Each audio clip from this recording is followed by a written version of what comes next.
Welcome to another episode of Wytpod. My name is Harshit, and I'm the Director of Business Alliances at WytLabs.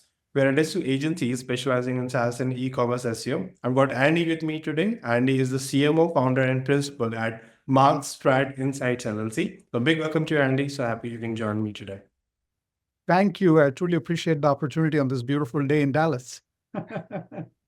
Brilliant, Andy. Now, Andy, you have recently transitioned from your full-time CMO role at really big enterprises, and you have continued to you have participated in tons of big enterprises in your career so far. So, to founding your own consulting practice. So, what really inspired you to take this step, and also your focus on helping the enterprise SaaS vendors, specifically in healthcare and life science?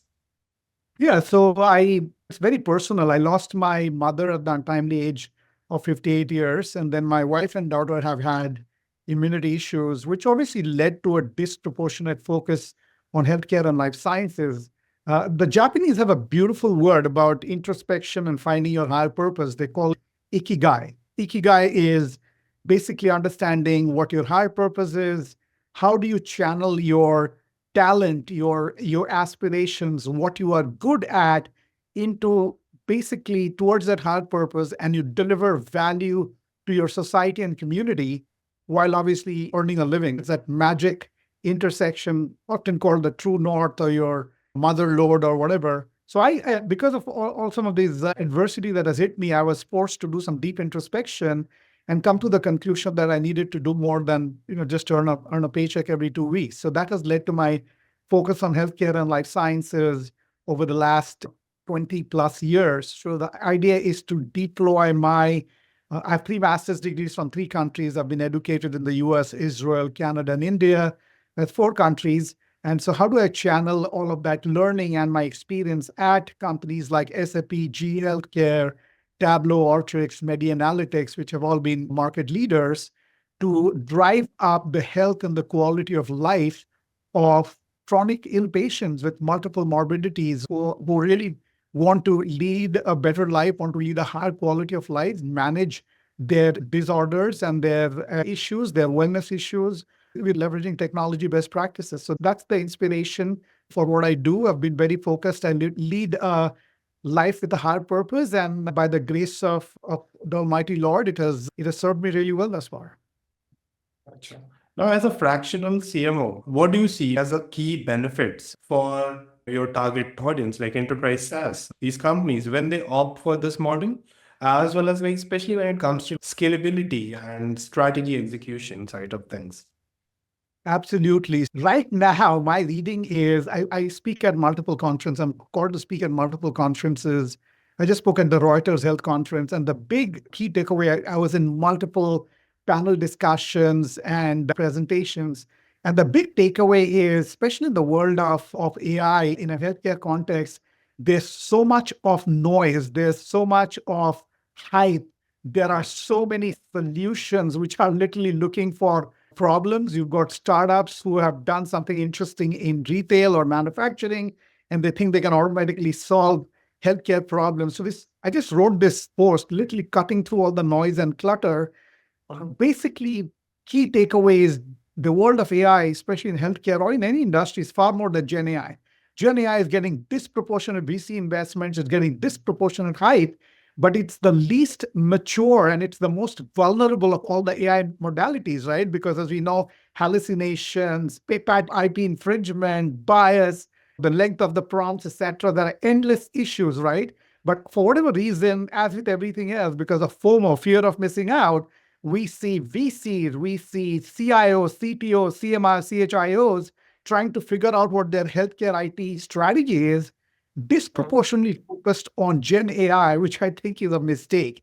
So for the first time, I'm proposing this notion of a portfolio management approach to artificial intelligence, balancing the more mature modalities like machine learning, natural language processing, deep learning with Gen AI, as well as medical robotics, which no one talks about, which includes machine vision, AR and AR and VR, and have actually I've got a framework, a strategy framework for how do you recognize what will deliver value and ROI from an AI perspective.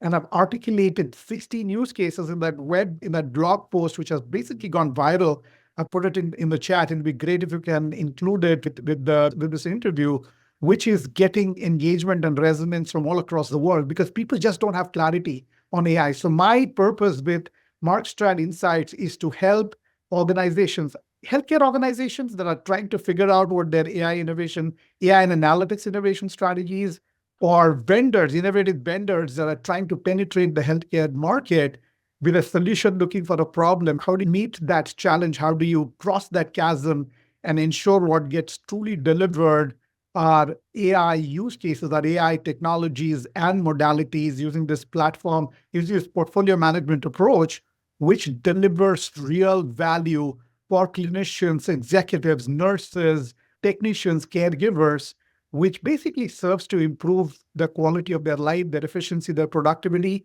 through augmentation, through automation, and now with agentic AI workflows. So long-winded answer, but I hope I answered your question. Yeah, you did really well. Now, another key areas are data privacy and compliance. They're very critical in healthcare perspective, right? So, how do you advise your client on balancing the use of their customer consumer data for marketing insights while also ensuring the strict adherence to regulations? You know, that district Yeah, so regulation. fortunately, healthcare is pretty well regulated, right? So HIPAA and related regulations ensure that you have to be compliant. From a marketing perspective, personal experience, obviously, we usually don't touch in 98% of our use cases and applications. There is no need to touch HIPAA data that would violate HIPAA. But also this PIR, there's GDPR in Europe, which presents significant challenges, which is why from a healthcare perspective, it is far easier to market in North America versus Europe. But educating yourself, being cognizant of what the regulations are, which sometimes often differ from state to state, and ensuring that you bring that into your marketing practices, your marketing best practices, your campaigns, etc., help ensure that you do not violate HIPAA, you do not violate GDPR and other relevant regulations, and ensure that you don't pay hefty fines and penalties or lose your ability to market your products. And now, from a SaaS side of things, like how exactly do you approach the customer segmentation and persona building to effectively target providers or payers or like the key stakeholders? Very good question. So the big fallacy that a lot of startups and small to medium enterprise SaaS companies make is as they grow, they're obviously targeting the user persona for UI design to ensure user readiness and all of that. The fallacy is the user persona is great from a product development perspective. It is not your ideal persona from a go-to-market perspective. From a go-to-market perspective, you have to clearly, as part of the go-to-market strategy, understand who your buying center is, who the buyer personas and the influencer personas are, what keeps them awake at night, what is a day in their life, what will get them the next promotion, what are the KPIs and metrics that will get them resources, investments, additional team members, and assure them of the next promotion, help them keep their job. And then you have to align your positioning, messaging in a value-based way around those metrics, KPIs, the care about that they care for versus the users, right? So product management and development should focus on users. Marketing and sales should really focus on the business, the executive buyer persona, and ensure they can deliver value. And most importantly, healthcare and life sciences is are very conservative industries, and rightfully so, because they are focused on the business of saving lives. You should present very compelling customer success stories and proof points on how, in a provider context, how Mayo Clinic, Cleveland Clinic, MD Anderson, Mount Sinai have seen value from adopting your analytics and AI products. How Anthem and Cigna and United Healthcare is deploying your solutions or platform in a payer context. How Pfizer, Eli Lilly, or Medtronic is deploying your platform and solutions and services from a pharma and med devices perspective. And those big name references and testimonials really help you engage with the target business buyers, and basically accelerate deal velocity and drive reduction and increased win-loss ratios. Gotcha. And most people don't do this. Yeah. And right, now, India, I would love to take your take on. Let's move the conversation to the most abused term as well as the hottest topic, AI. So, with your experience in AI driven marketing, like what are some of the most effective strategies for incorporating AI into the marketing campaigns, particularly when it comes to basically the personalization or the customer engagement, specifically talking about the enterprise SaaS space? Yeah, it's something that I'm going to write a pretty well-informed blog post on. I consider myself a AI-ready chief marketing officer. So there are multiple layers. I think from an efficiency productivity perspective, there's obviously content, copy, blog writing with tools like Jasper. There's obviously graphic design, right? Generating abstract, forward-looking graphics that align with future-looking AI use cases, etc.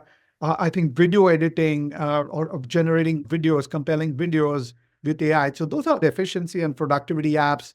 There are obviously apps like Gong, which help you capture conversations with customers, both from a marketing and sales perspective, and it feeds back an AI-driven summary, for instance, that allows you to take notes and forward-looking action items. There's in terms of account-based marketing technologies or platforms like Sixth Sense, etc., are also adopting AI in terms of personalized content aligned with the target accounts that you are going after. So I think there are a myriad of users. I think personalization or hyper personalization is an area where we are going to see a lot of innovation, and I can't wait to some of it. It's still something that the Bernard Mars of the world are starting to talk about, but I'm very excited with agentic AI from companies like Salesforce and ServiceNow. So clearly what Salesforce, they just introduced Agentic AI 2.0. I've just seen a post this morning in terms of how is it going to alter the marketer's workflow and a day in the life. So I think that's going to be very interesting in terms of, I think the big users are going to be uh, call center, self-service personalization, right? If a patient is calling, only your customers calling in into a call center, boom, right? Using Gen AI, understanding the entire history, potentially sentiment analysis and understanding how to respond to it very rapidly is an obvious area. So I think the customer service area from a marketing perspective, sentiment analysis, working that into, so for instance, if you're a healthcare organization and you want to target your diabetes patients who also have arthritis, right?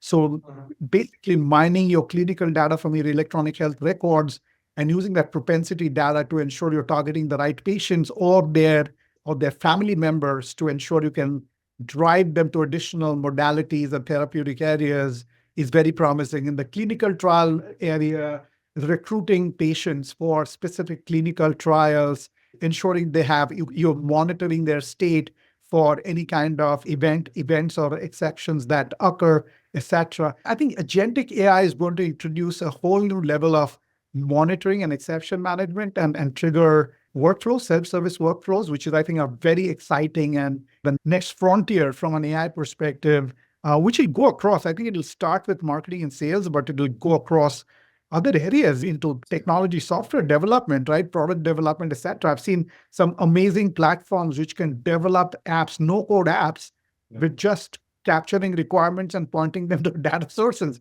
It's scary if you think about the millions of people engaged in software development who think they're indispensable. It's a brave new arena. So on the one hand, there is automation that helps in augmentation, which helps you do your job better. The piece that is not being talked about is what does it mean in terms of employment, right? For a lot of areas, a lot of low-hanging fruit that is going to be automated by AI. What does it mean for a lot of those people who are copywriters today or lawyers, clerks, etc.? And how do you retrain those people to ensure that they can find alternative gainful employment? Big strategic area with societal implications that is not being talked or with. Candidly, I don't think we are clear. Obviously, as technology evangelists, we want to drive new technologies into the market, but at some point, both AI ethics, compliance issues, right, and what does it mean for society at large when you want to displace a lot of people because of the automation, because of automated workflows? How do you then retrain them and ensure that they can find gainful employment and take care of their families is not being talked about enough. Long-winded answer, but I think that's pretty philosophical. I feel I've addressed both the marketing side, but also what are some of the implications from a healthcare perspective and society at large. Yeah. Now, because you mentioned content marketers, coming to my next question, how important do you believe like search engine optimization and as well as content marketing are for the B2B SaaS companies? And what tactics do you find to be most effective for driving the visibility and lead generation? Because the space is really competitive, right? So, Yeah, exactly. And it's constantly evolving, right? You blink and look back and something new is happening there. So my training, I'm a product manager who turned into a product marketer. So I have a little bit of a bias. Content is king, right? If you look around today, we have everything is content driven, right? From the offers you're seeing on your mobile phones to dynamic personalization to understanding what is the value your solutions are going to deliver, right? It's all about content. And so I think the challenge for marketers and chief marketing officers like me is how do you dynamically, constantly regenerate the content that is fresh, that is meaningful, that is consumable, and that is compelling? So I think that's the $1 million question. And the question is, I mean, SEO as we know it is dying, right? With generative AI driven responses, etc. So understanding and mastering that is how do you do SEO in a Bing and a Gemini and a Chat GPT context, right? What does SEO still mean? How do you ensure that the content is always recent, but the content can be dynamically personalized for your target buyer persona in a marketing context, right? How do you, the big thing is, how do you, today people are so well informed, they can do so much of their research on their own. How do you take them across most of the buyer's journey online, right? From the time they put in a search term on in Google, Chat GPT, or Bing to informing them about how well, what is the value your solutions drive? How is it differentiated from the competition? A quick, short, compelling video demo, right? So that they're at a point where they can literally make the buying decision or they're ready to engage with your sales force or pre-sales folks to actually experience the enterprise SaaS solution. That's the context we're talking about, and basically trigger the buying cycle versus the traditional way, which is go to an event, engage with, have conversations with customers, which may or may not go anywhere, which are very long marketing and sales cycles. So I think dynamic personalization has that ability to compress that online buyer's journey and take them closer to the buying decision, right? I think it's going to change on a weekly or quarterly basis based on all the innovation that's happening. So it's a fascinating new frontier for marketing and say and go to market, right? That I'm anxiously looking forward to monitor, learn from, and deploy some of these cutting edge platforms, tools, and technologies. yeah, and you actually mentioned it right, Shane, because so dynamic. Now, if I'm like SEO is now shifting to geo because that is where the world is moving, right? Most of the people now are pretty much shifting from the general, although like Google introduced that AI overview on most of the keywords, but still people are shifting towards Gen AI platforms, right? But do that. My challenge is do that with caution because Gen AI still has its challenge. The idea is that you have to make your content in a way that it serves both the things, right? Not just SEO, but also generative. Yeah. Exactly. Mhm. Yeah. All right. Now, executive thought leadership is again essential part of building trust, especially in both like for the enterprise SaaS as well as in the healthcare niche, right? So, how do you Yeah. help teams position their leadership teams as trusted authority, and how do you maintain a consistent brand narrative across different marketing channels? I think in almost every market today, but especially in healthcare and life sciences is very thought leadership driven, right? They want to see best practices from their peers. I reeled off a number of names, right?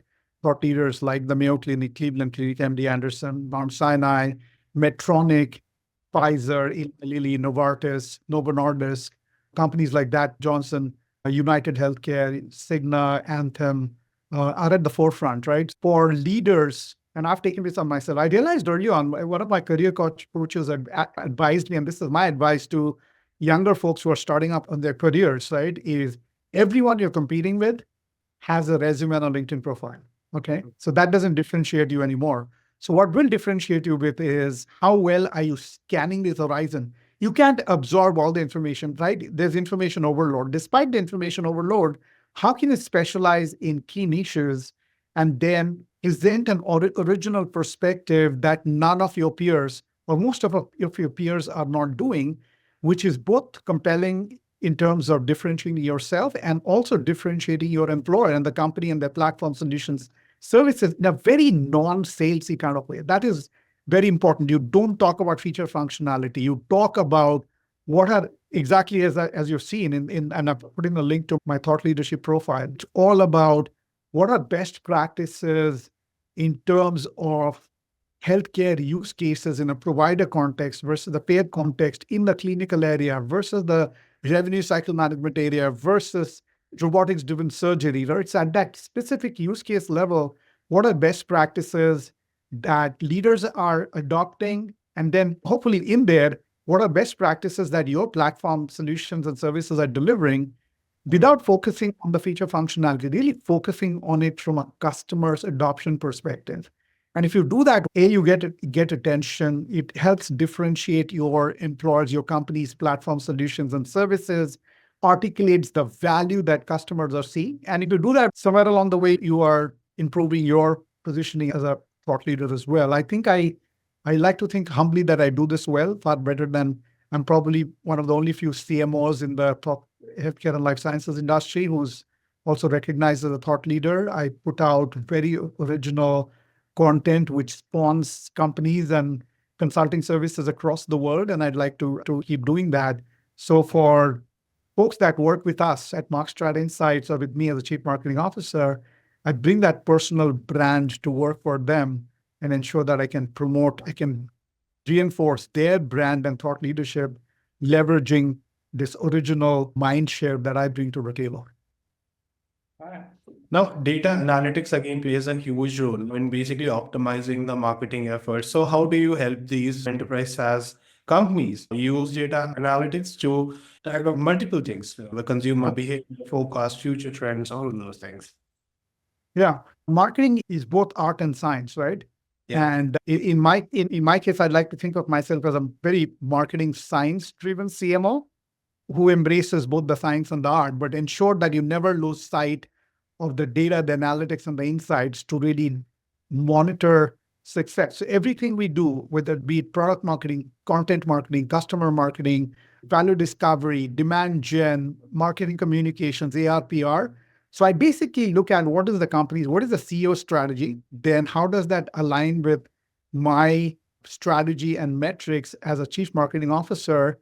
And then I think my challenge and opportunity, which I think I've learned to do well, is cascade my metrics down to every member of my team based on agnostic to whatever function that they're doing. Because at the end of the day, you can only improve what you can measure. And my philosophy is almost, I come from a background in manufacturing. It's almost a lean Six Sigma. So you're constantly improving. And the only way you can constantly improve is constantly measuring the metrics.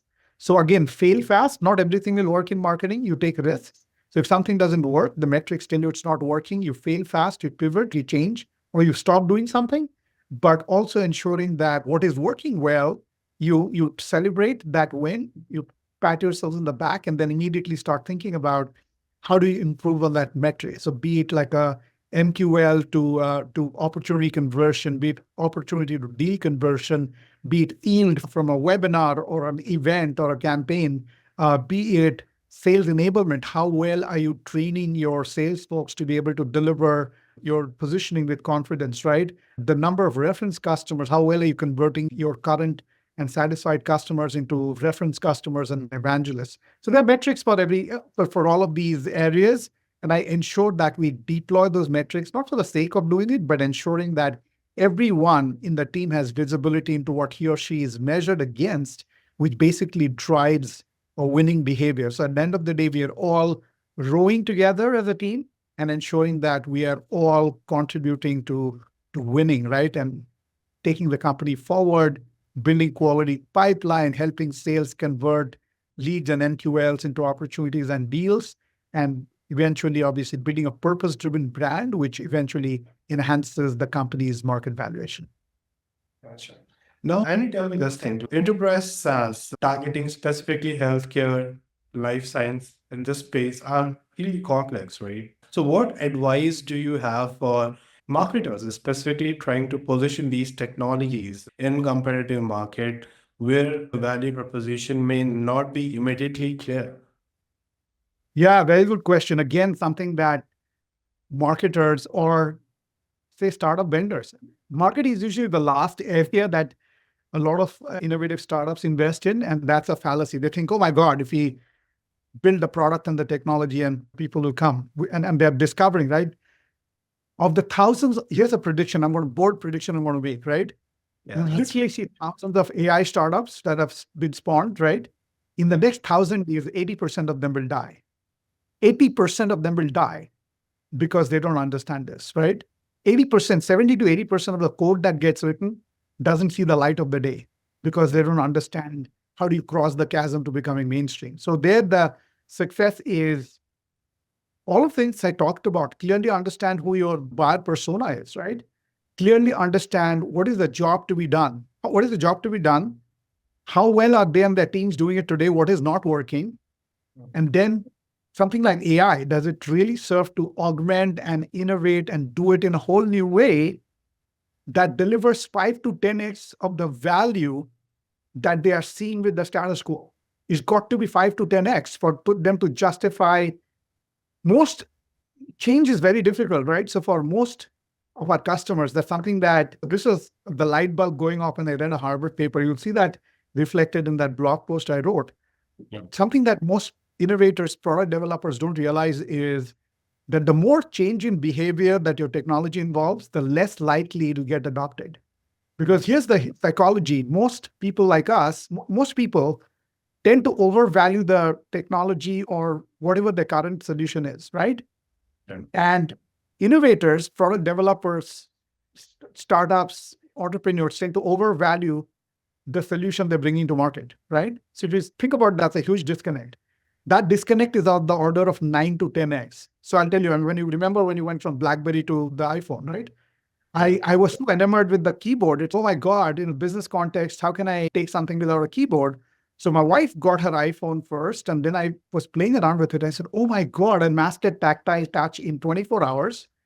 And if I make that change from that keyboard, BlackBerry keyboard to tactile touch, it opens up a whole new world of apps and this amazing ecosystem that Apple had built out, which BlackBerry could not touch, and which is why BlackBerry died its natural death. So that is something Apple's mastered that. This notion of whenever they bring new innovation to market, it is so intuitive for the end customer, even in children, from children to adults to seniors, they can easily adopt it, which makes that change behavior very seamless, right? So that is something most software developers and entrepreneurs don't understand is if you are involved with, so for instance, in an AI context, asking a nurse and a clinician to train their model to be able to use the AI is something they're not ready for. They don't have no time for. Yeah. So how do you minimize that change in behavior and deliver 5 to 10x what they are doing with an ERP or with an EMR product that your AI solution is going to enhance? If that 5 to 10x improvement is not evident, you are not going to see adoption. And that's where folks like me who have studied this really well, who have understand, I've studied disruptive innovation from Clayton Christensen, the most influential thinker of our time at Harvard. I understand this well. I've taken over 10 software solutions to market. I've created healthcare businesses at Tableau and Alteryx. And this is something that I can help both healthcare providers and payers and life sciences companies on one side in developing their portfolio strategy, but also startups and innovative companies that want to drive AI and analytics technology innovation. If you don't understand the psychology of that target buyer and user, you're not going to see adoption. And again, I predict 80% of all of the AI startups today focus especially on healthcare and life sciences, which are tougher industries to penetrate, but I think across other industries are basically going to die an untimely death in the next 1,000 days. And you're going to have BCs who are going to burn themselves out and realize that, oh my God, we ran after Gen AI, and we're not seeing ROI on our investment. So this is something where you play out. Yeah. All right. Now, looking ahead, what are the key trends you feel that are shaping the future of marketing for enterprise SaaS vendors, as well as what strategy should marketers adopt to stay ahead in this dynamic industry? Yeah, I think I mentioned a lot of them, right? Understanding your buyer personas versus user personas, targeting your positioning, messaging to them, but be the constant learning more, right? With AI happening, understand how you can deploy AI from a automation, from an augmentation, from a workflow perspective, right? Learn to do more because marketing we asked to do more with less. So I have this post I've written, which is what are the 10 traits of a unicorn chief marketing officer in the age of AI? You almost have to be chief marketing officer, chief strategy officer, chief value officer, chief storyteller, right? So I have 10 roles that the chief marketing officer will need to do beyond just managing marketing. And I think that's true for all of the marketing roles. Product marketers will need to become more strategic. Demand gen folks will need to understand how to get closer to customers and how do you get customers to sell to prospects and bring them in. How do they start to work very closely with product marketing to ensure that they can take the prospect across the buyer's journey online, right? And with automation, before that they're even touched by sales by any kind of seller. From a Marcom perspective, again, how do you deploy thought leadership in a dynamic way to be able to bring inbound leads into the website, right? And drive rapid conversion. So I think how do we influence the influencers, right? And show them what the value of the product is so they can in turn influence your target market. How do you deploy analytics and AI for marketing performance management on a 360-degree basis and understand how you can improve going from one quarter to another?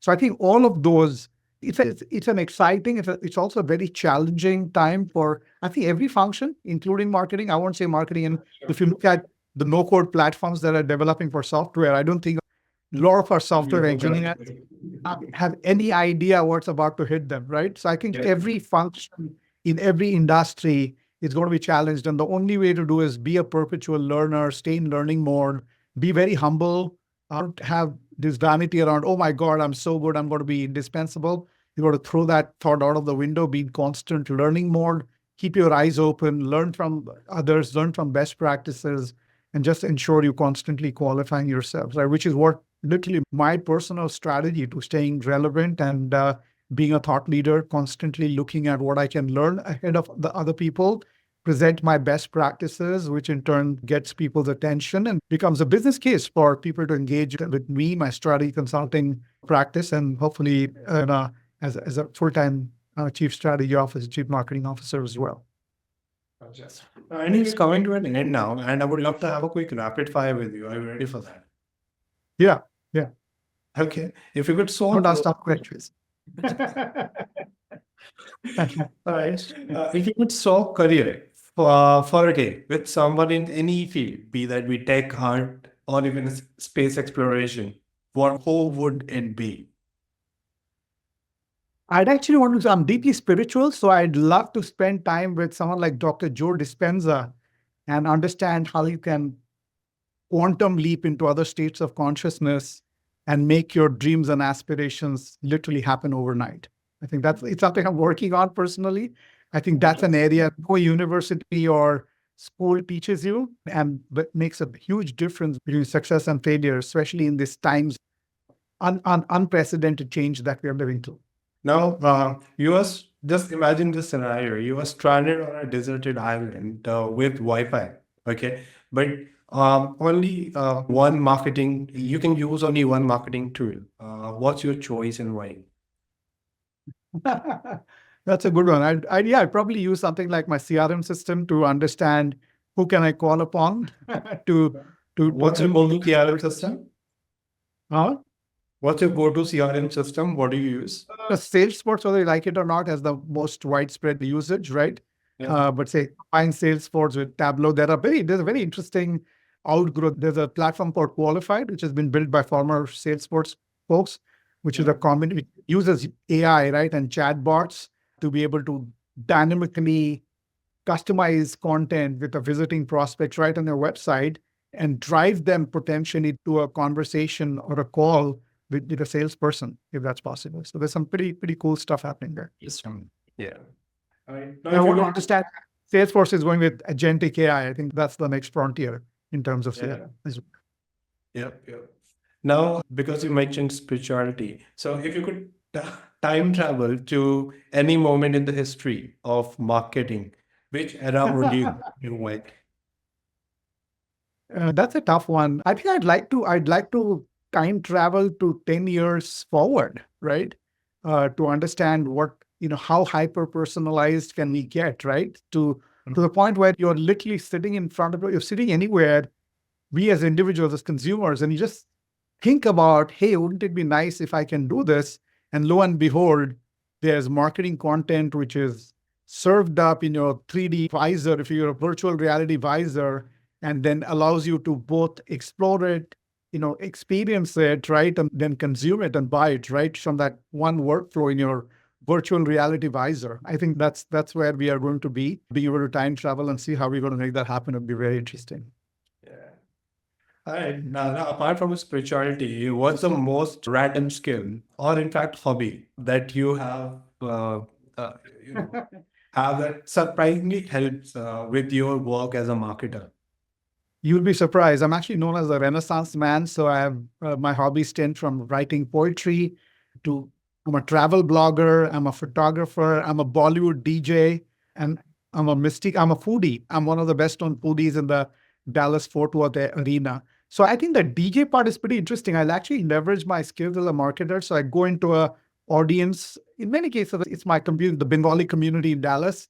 And so sensing what kind of music they are in a mood for and being able to pivot as I'm mixing my music literally brings my marketing skills to the fore. And then I'm really good at it, which is why they love to. I'm going to DJ the New Year's Eve party for the Bengali community in Dallas on the 31st for exactly that reason. I'm sure, Andy, you have somewhere in your computer a doc and you build that persona. And you have all the list of the likes and dislikes and everything. Yeah. All right. Yeah. Now, coming to your very last question, what's the best piece of advice you have ever received and who gave it to you? Stay hungry, stay foolish. Steve Jobs. I think Steve Jobs is the Michelangelo, the Leonardo da Vinci of our times.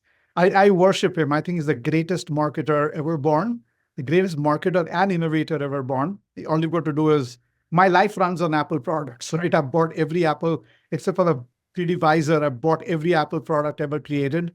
I think they understand their customers like nobody's business. They understand change behavior like nobody else, which ensures amazing adoption across the world, right? They bridge cultures really well. So I think his advice of staying hungry, staying foolish, and always pursue your passion. Don't do a job to earn a paycheck. That's exactly what I do. I work in healthcare. I work in the intersection of AI analytics, healthcare, and life sciences. Is that's where my passion lies. And being able to do that's the secret to work doesn't feel like work. You're working weekends, you're working late nights, but it doesn't feel like drudgery or work because it's something you're passionate about. You can see that you are making a difference. You're going the extra mile and you're helping multi-morbid patients around the world lead a better life, which is extremely rewarding and gives you purpose. So again, stay hungry, stay foolish, find your higher purpose and use that to create your life's and your career's roadmap would be my advice to anyone listening to this podcast, and especially younger people who are starting up on their careers. That's very nice. Thank you so much, Andy. I really enjoyed this conversation. Thank you for sharing your brilliant experiences. And I wish you all the very best with your new venture. And thank you so much for joining. Really appreciate it. Thank you for the opportunity. Looking forward to seeing the interview. And I wish you and your company much, much success, especially meeting the needs of the healthcare industry, given my passion there. So all the best. Have happy holidays and have a great end of the year with your family and your teams.